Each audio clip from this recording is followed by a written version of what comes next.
Pada saat yang bersamaan pemirsa, bintang sinetron Hengky Ternando merayakan ulang tahunnya di Lembaga Pemasyarakatan Tangerang kemarin.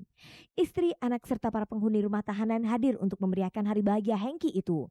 Bukan karena dibebaskan dari LP yang membuat ia bahagia, tapi karena hari itu Hengky berulang tahun yang ke-39 bertepatan dengan hari ulang tahun LP Tangerang yang ke-38.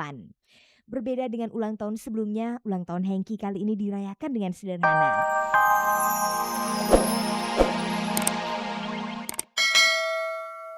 Sutra lah. Menurut Iis, kira-kira hal apakah yang memicu timbulnya berita miring tentang dirinya itu? Gue udah capek gitu loh. Maksudnya kadang-kadang mereka tiba-tiba menulis berita ini. Gue sebenarnya nggak kepengen nih ngomong gini, tapi gue kadang-kadang juga kepengen.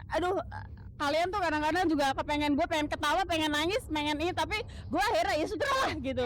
Apakah Iis merasa kecewa dengan adanya pemberitaan miring tentang dirinya itu? Gue kecewa banget karena selama ini gue ngerasa dekat sama kalian gitu, tapi tiba-tiba gue juga merasa dirugikan banget, tapi ya sudah lah gitu loh. Gue akhirnya gue sabar aja, nerima aja gitu loh. Gue banyak berdoa aja, gue minta kesabaran dari Tuhan, ya udah gitu. Orang mau ngomongin apa terserah, yang penting yang tahu diri gue dan apa yang terjadi sama gue, dan nantinya kan gue bukan kalian gitu loh.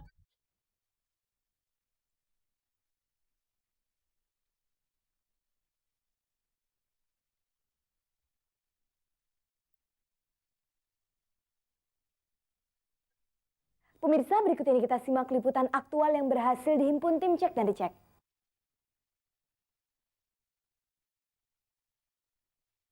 Pemirsa, hari Senin tanggal 29 April kemarin, Pengadilan Negeri Jakarta Selatan kembali menggelar kasus gugatan bintang sinetron Bella Shafira atas PT Unilever.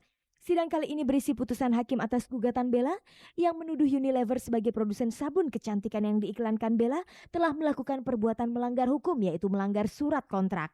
Karena merasa dirinya telah dirugikan, Bella menuntut ganti rugi material sebesar 120 juta rupiah serta kerugian imaterial sebesar 1 miliar rupiah. Dalam putusannya, majelis hakim yang diketuai oleh Lalu Mariun SH memenangkan gugatan Bella dan mewajibkan pihak tergugat untuk membayar ganti rugi hanya sebesar 100 juta rupiah saja. Majelis hakim menganggap tuntutan imaterial yang diajukan oleh Bella sebesar 1 miliar rupiah tidak masuk akal. Lalu bagaimana Bella menanggapi kemenangannya itu?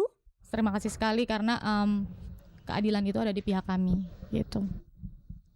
Bagaimananya ya saya rasa memang sudah demikian ya, dari awal juga sudah sangat jelas. Ini udah yang terbaik. Maksud saya memang ini ya harusnya demikian gitu. Udah kehabisan kata-kata deh nih.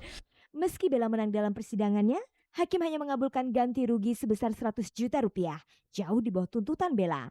Apakah Bella tidak kecewa dengan putusan itu? Uang itu bukan sasaran kita yang utama gitu. Jelas mereka harus membayar sejumlah materi, tapi bukan itu yang utama. Kabarnya pihak tergugat tidak puas dengan putusan hakim dan akan mengajukan banding. Jika benar begitu, apakah Bella siap menghadapinya? Siap menghadapi, ya. Adakah hikmah yang dapat dipetik dari kejadian ini bagi karir Bella di dunia entertainment? Hikmahnya ya keadilan itu ada gitulah. Masih di Pengadilan Negeri Jakarta Selatan, kasus pidana pengerusakan yang dilakukan Atarsya dan saudaranya Aan atas mobil milik bintang sinetron Wulan Guritno mulai disidangkan.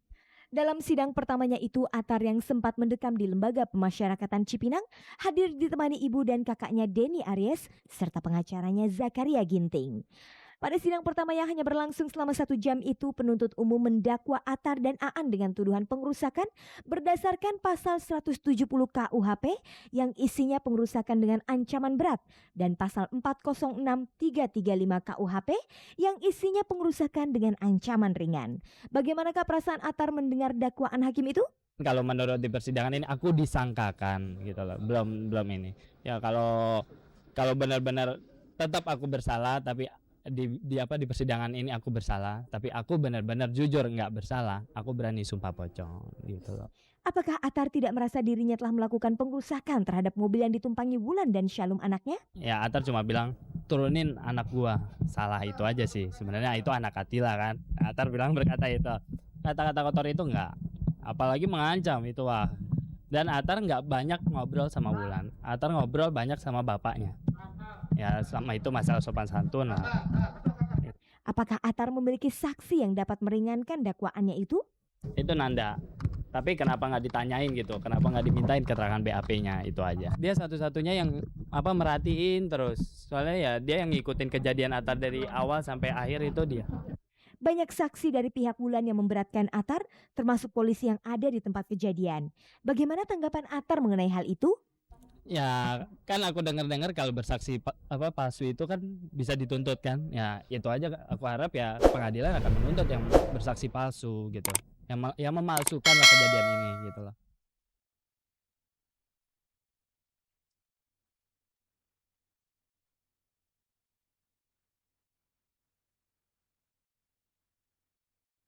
Pada saat yang bersamaan pemirsa, bintang sinetron Hengky Ternando merayakan ulang tahunnya di Lembaga Pemasyarakatan Tangerang kemarin. Istri, anak serta para penghuni rumah tahanan hadir untuk memeriahkan hari bahagia Hengky itu. Bukan karena dibebaskan dari LP yang membuat ia bahagia, tapi karena hari itu Hengky berulang tahun yang ke-39 bertepatan dengan hari ulang tahun LP Tangerang yang ke-38. Berbeda dengan ulang tahun sebelumnya, ulang tahun Hengky kali ini dirayakan dengan sederhana. Hengky yang dihukum 2,5 tahun akibat memiliki obat terlarang harus mempersiapkan semua keperluan makan seorang diri. Sebelum istri dan kelima anaknya datang, Hengky membersihkan piring dan sendok serta menyediakan air mineral yang akan dihidangkan untuk para tamu. Bagaimanakah perasaan Hengky ketika harus merayakan hari ulang tahunnya di dalam penjara? Ya sukacita ya kan itu kan. Jadi walaupun di penjara saya bisa merayakan ulang tahun sama anak-anak, sama istri ya kan. Terus sama teman-teman di dalam LP sini. Kebetulan semua di sini kan saudara. Kalau sedih sih saya udah nggak mode lagi sih, udah apa nih? Ya artinya apa yang saya sedihkan kan gitu. Cuman barangkali mungkin biasanya di luar ya kan. Di luar pun saya nggak pernah rayakan ulang tahun. Ya paling di rumah aja, keluarga aja. Kalau di sini ya kebetulan kita sambil kangen-kangenan aja lah sama anak-anak sama istri ya. Hal apakah yang pertama dilakukan Hengky di hari ulang tahunnya itu? Ya yang ada saya lakukan ya paling introspeksi diri aja, ya kan. Lain daripada itu ya tidak ada, ya kan. Mungkin kalau seremoninya baru sekarang, ya ini kan juga ala kadarnya aja, ya kan gitu. Ya mungkin begitulah, berdoa terus merenung, gitu aja.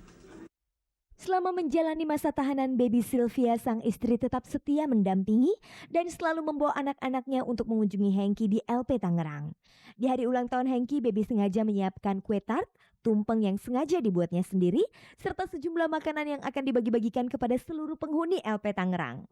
Apakah kehadiran Baby dan anak-anaknya memberi makna khusus bagi ulang tahun Hengky kali ini? Dengan kedatangan istri saya sama anak-anak saya semua ini adalah satu kado istimewa buat saya, ya kan. Dimana kado istimewa ini membuat saya menjadi lebih termotivasi, ya kan, untuk lebih introspeksi diri. Menurut Baby, merayakan ulang tahun sudah menjadi kebiasaan dalam keluarganya. Lalu apakah perayaan ulang tahun di LP Tangerang ini atas permintaan Hengky kepada Baby? Kita sih dua-duanya nggak kepengen ngerayain ya, tapi karena biasa di rumah tuh ada nasi tumpeng sama keluarga saya, kan kasihan.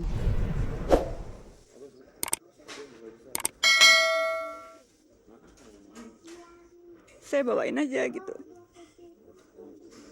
Kasihan aja, saya nggak ada. Biasanya kan dia di rumah ya sama anak-anak. Jadi kali ini harus saya bawain, walaupun misalnya nggak ada sumbangan apapun, nggak ada yang kirim, pasti saya tetap bawain dia nasi tumpeng gitu. Hadiah apakah yang diberikan Baby kepada suaminya itu? Ada, saya bawain dia satu buku Cinta Rasul sama Menjadi Muslim yang Ideal. Ya udah itu aja saya. Itu bukunya. Oh sangat bagus sekali ya buat dia di dalam, daripada bengong ngelamun ya, mendingan baca buku itu gitu loh. Dan anak-anak saya mereka pada bawa hadiah masing-masing, tapi biasalah kebutuhan yang di dalam aja. Bagaimana perasaan Baby melihat suami dan anak-anaknya harus merayakan hari ulang tahun di rumah tahanan?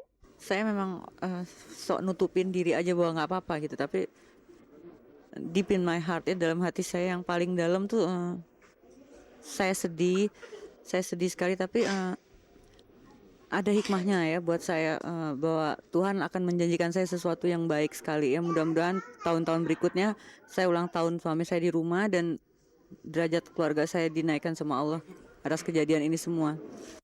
Selama Hengki dalam tahanan, apakah Baby merasa derajat keluarganya terpuruk? Bukan, kalau kita ada kena musibah, berarti Tuhan mau menaikkan derajat kita lagi kan? Bukan berarti kita hina, enggak. Tapi kalau ada satu kejadian, kita mesti ambil hikmahnya bahwa itu satu kejadian yang akan datang yang baik gitu loh. Maksudnya derajat, oh berarti Tuhan menjanjikan kita yang lebih baik.